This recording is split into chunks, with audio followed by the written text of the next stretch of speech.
So one of the situations for people, if they have a high-cost drug habit and their partner is also a drug user, is that the options available to generate the income needed are very limited. You're looking at prostitution, other forms of street crime like mugging, shoplifting and car theft.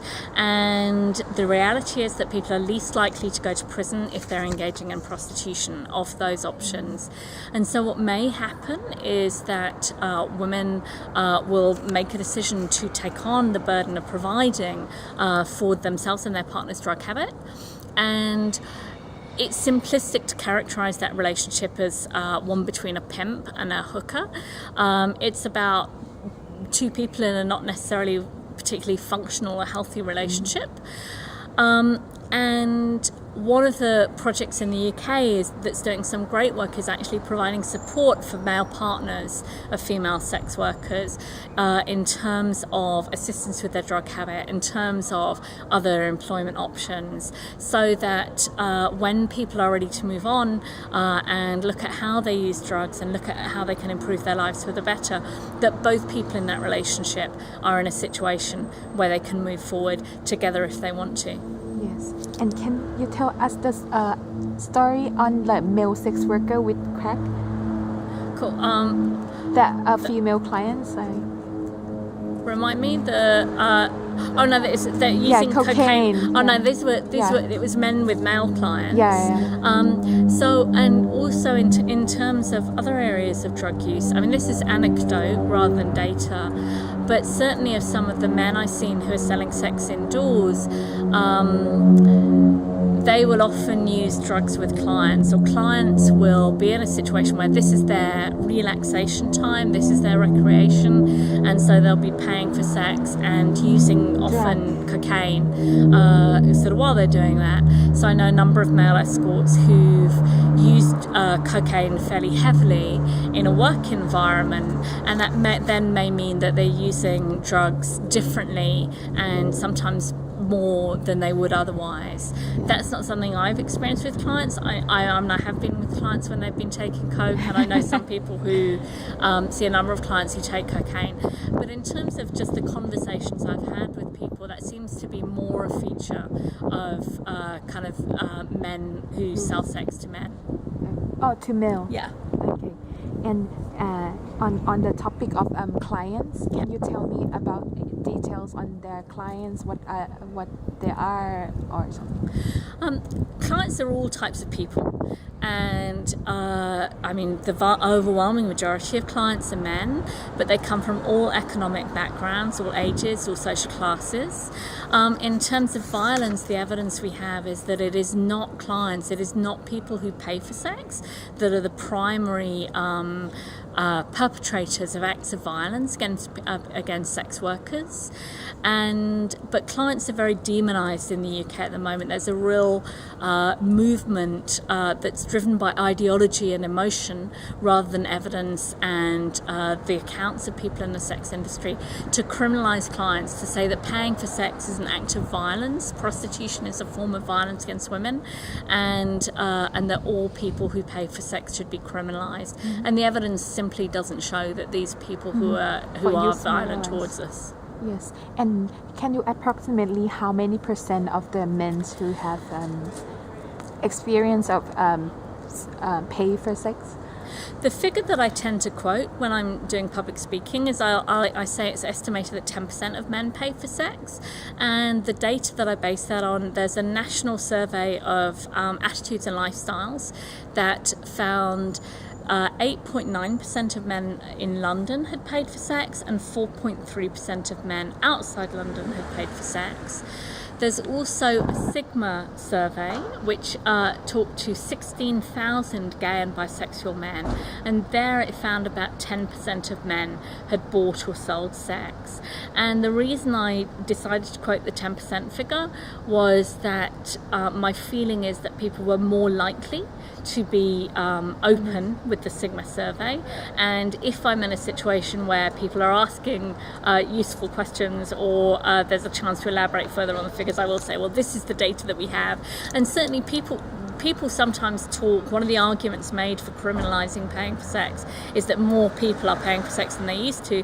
But actually in the Kinsey studies in the 40s, I think something like 40% of men said they'd paid for sex. So actually historically we're looking at a massive decline. Yeah. And in terms of their using the research, pay for sex in return is like cash or include the other things, benefits or like... Sometimes there are some situations in which people will trade sex for favors, they'll trade sex for accommodation. Wondering, is this 10% cover that kind of... I'd say the way the question was asked, it was just talking about paid for sex. So probably people were thinking about money. And I think one of the things that people don't like to think about when we talk about prostitution is the fact that lots of relationships have a transactional element. That's not to say that's all they are, in the same way that prostitution is about much more than just being paid to have sex. But many relationships, both heterosexual and lesbian and gay, have a relationship between the benefits that each partner can provide each other with. And can last on the general topic is about the discrimination and stigmatization. I just want to know what is the program that you are doing or the current problem that we are facing. Well, we campaign for decriminalisation, and that's probably our major political aim. And decriminalisation is not the solution. It's not a magic bullet for solving all the problems associated with the sex industry, but it's an essential step.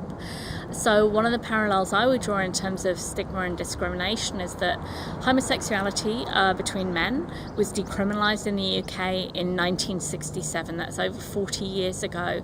There is still homophobic hate crime. There is still discrimination against lesbians and gay men at work. There is still marginalisation and isolation, but decriminalisation did massively change things. In terms of stigma, it's interesting looking at the research base available, and I wish there was more research that explored those ideas, because when you talk to individuals in the sex industry, whether their experience of selling sex was positive or negative, overwhelmingly people talk about the negative effect of stigma, the secrecy, the isolation that they endured, that wasn't about the fact they were having sex for money. It was about social attitudes to sexual behaviour. Yes, and about the maybe due to it's related to legal, like what the situation between like police and sex worker.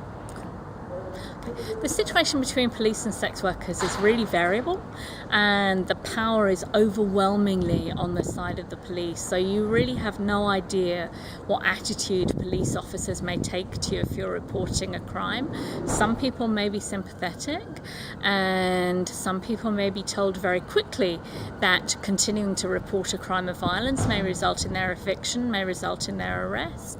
But there have also been cases, there's at least one case I know of personally, where somebody repeatedly, she was reporting a case where several men had entered a flat, had thrown petrol around the flat, had threatened to set fire to this flat, and it was in a big building, so it would have been dangerous for other people too, had threatened both the people who were in that flat and the agency staff who were working, who found them customers.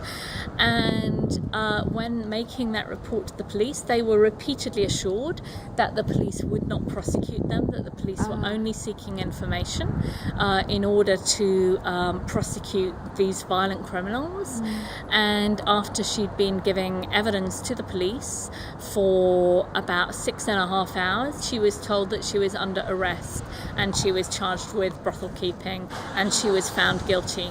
So the relationship between the police is very dangerous for sex workers, and There are individual police officers that I trust and that are working to improve the safety of people in the sex industry, but I would not dial the police for emergency help unless I thought I was going to be killed. It would be too dangerous for me.